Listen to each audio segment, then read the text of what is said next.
Fils et du Saint-Esprit. Amen. De l'Évangile de Jésus-Christ selon saint Luc au chapitre 4 au verset 31 à 37. Jésus descendit à Capharnaüm, ville de Galilée, et il y enseignait le jour du sabbat.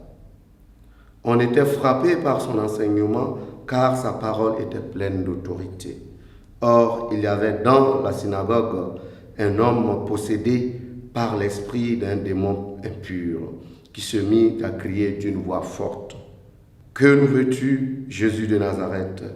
Es-tu venu pour nous perdre?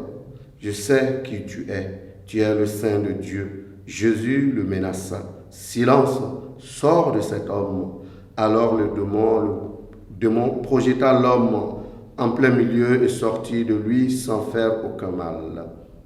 Tous furent saisis d'effroi et se disaient entre eux: « Quelle est cette parole? Il commande avec autorité et puissance aux esprits impurs, et ils sortent. » Et la réputation de Jésus se propagea dans toute la région. Acclamons la parole de Dieu. Louange à toi, Seigneur Jésus. Bien-aimés dans le Seigneur, l'évangile de ce jour nous apprend que le Seigneur enseigne. Il continue de nous enseigner à travers la parole qu'il nous donne en ce jour. Mais nous avons tous à nous poser une question fondamentale.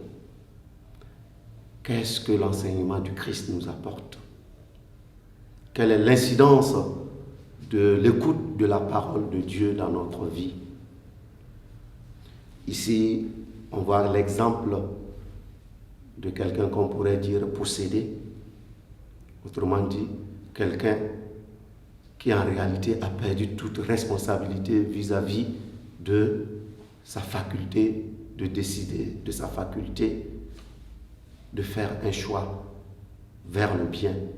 Pourquoi? Parce que étant sous l'emprise du démon. Certes, nous ne sommes pas dans ces cas de possession-là, en ce qui nous concerne, mais il y a en nous justement ces zones d'ombre qui parfois nous chuchotent à l'oreille, nous laissant croire que nous sommes sur le bon chemin, alors qu'en réalité, nous sommes en train de nous éloigner de Dieu.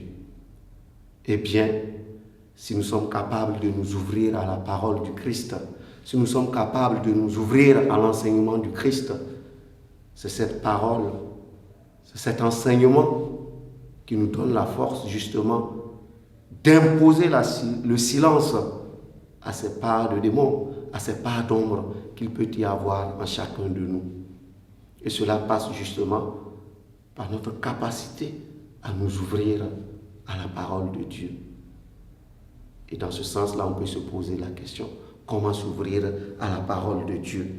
S'ouvrir à la parole de Dieu, c'est apprendre justement à se mettre au service des autres. Parce que c'est là le lieu de la rencontre de Dieu. Nous ne pouvons rencontrer Dieu et sa parole que lorsque nous nous mettons justement au service des autres. Au cours de cette journée, nous allons demander au Seigneur qui nous donne seulement sa grâce, cette grâce-là qui nous aide à faire taire ces ombres qu'il y a en nous et qui nous empêchent de nous ouvrir totalement à son enseignement, qui nous empêchent de nous ouvrir totalement à sa parole. Loué soit Jésus-Christ.